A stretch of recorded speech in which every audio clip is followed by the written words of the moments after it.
Hi, good evening, everyone. Um, Welcome to Monday's edition of the Audience Adventure.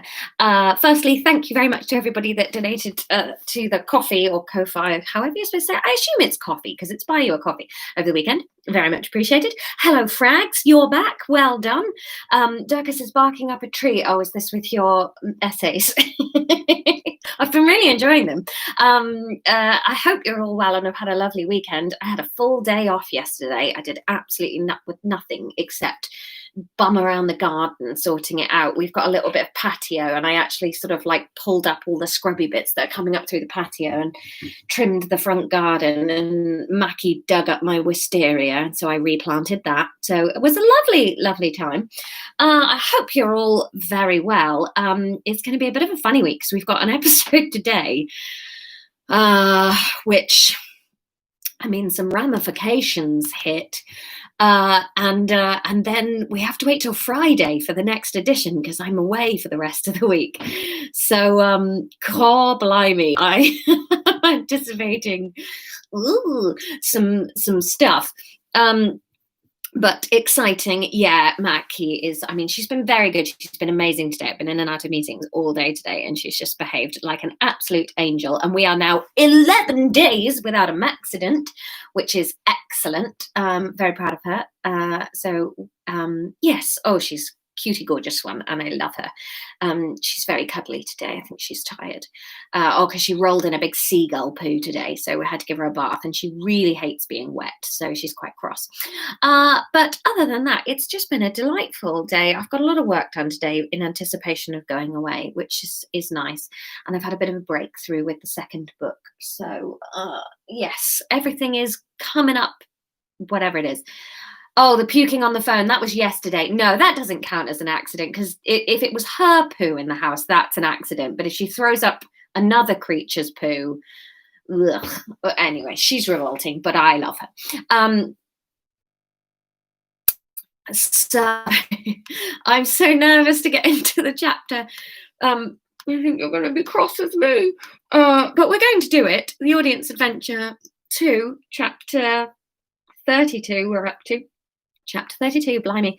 I was thinking if we do have to go into a firebreaker lockdown, I was thinking we should wrap this story up in time to do a brand new one that it only exists for the 2-week lockdown, like do a pow, pow, pow kind of a one. That would be quite fun, wouldn't it? And just sort of do a little mini one that we've got 2 weeks to do a story and see where we go with that one. If we end up in a lockdown, if you're in Wales, obviously you're already in one, and I'm very sorry about that. I don't know. Is it a big con or is it a terrible disease? Who can say? Oh, I'm tired of the internet. Right. Shall we do a chapter? Chapter 32. So they've been out, they've been speaking to the 12 families, and your question was, when they return to the hedge, is there a message? The light was fading by the time the little party found itself near the hedge. The evening was warm and quiet, and they were quiet but content with the success of the mission. All 12 families were in agreement that they needed to do something about Van Weer. The disappearance of the stones from the topside had been gradual, and each time one had vanished, they had learned to cope without it.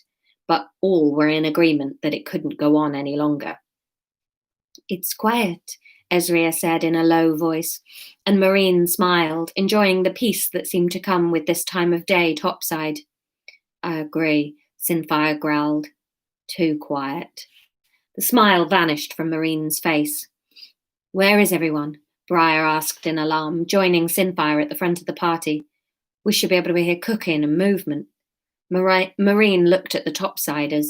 They all looked worried. She shared a glance with Kuran, who tried to smile reassuringly, but it fell short of warming the air between them by some way. In line, Sinfire whispered, heads down. The topsiders fell into single file behind Sinfire, and the City Tingians joined the line at the back, not needing to crouch to keep their heads at the same level as the topsiders. Marine felt her stomach roiling. Perhaps they had just decided to have an early night in the hedge. She tried to tell herself, but not even part of her was falling for that reasoning. They crept closer to the hedge, every rustling leaf underfoot cracking louder in Marine's nervous ears. The base seemed abandoned. There was no denying something was wrong now. Marine strained her eyes to see if any of the torches or fires were lit within the hedge, anything glowing, just to give her a slight hope that a positive situation could be readable from this. There was nothing.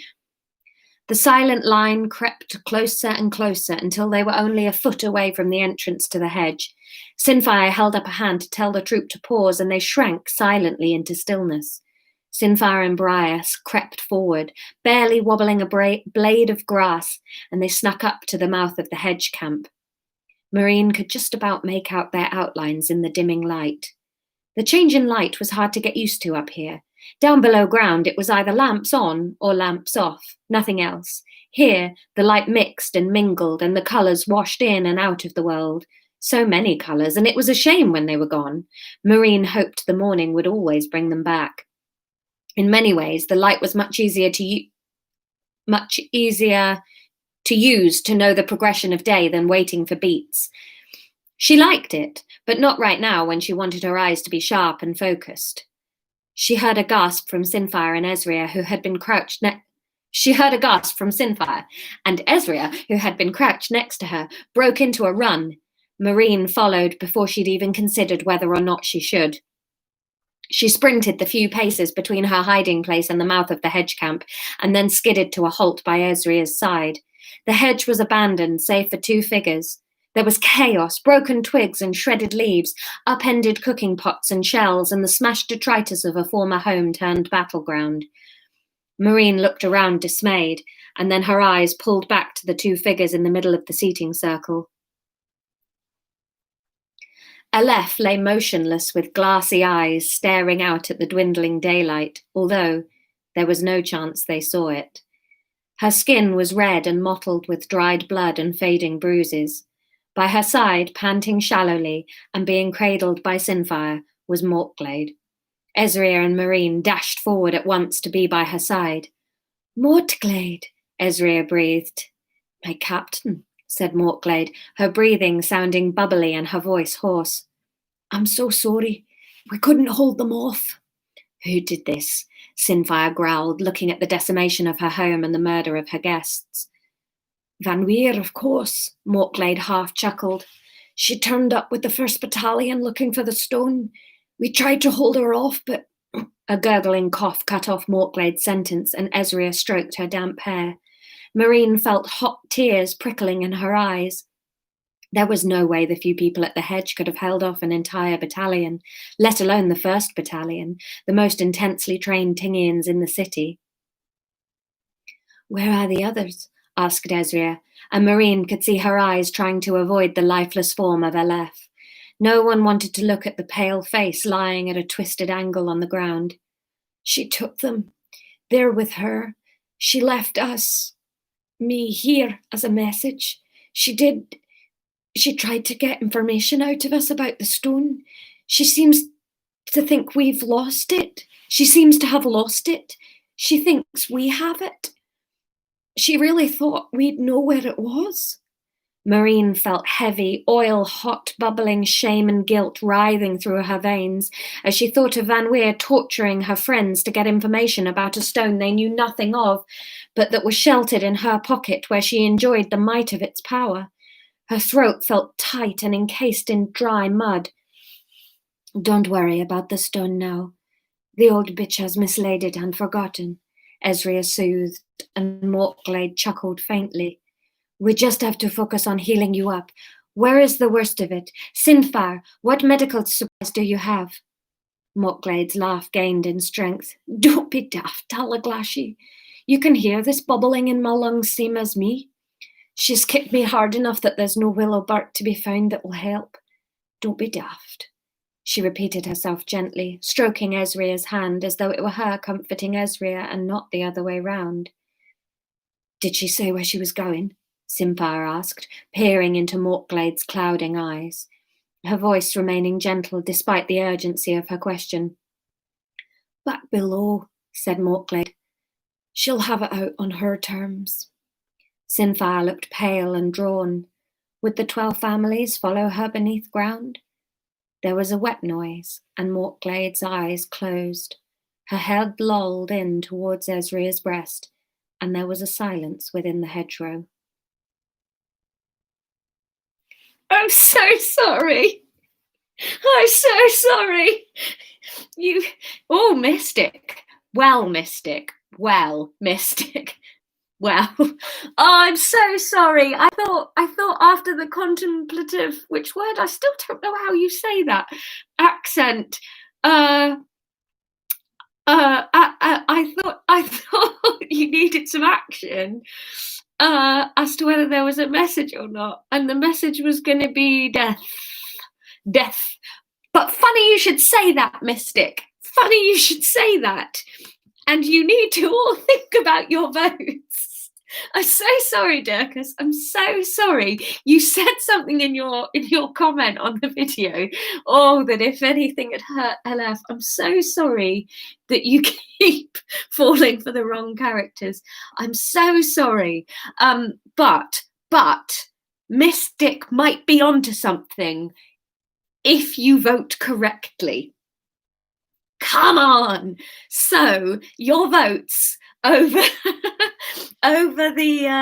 the week before Friday. What do they do next? Move the bodies, go back round the families, wait for the families as planned, or go straight below ground? Those are your 4 options. Do they move the bodies? Do they go back round the families? Do they wait for the families as planned? Or do they go straight below ground? Those are your 4 options. And they will have ramifications. What a sad chapter. I'm so sorry. We've got to wait till Friday now to know what to do.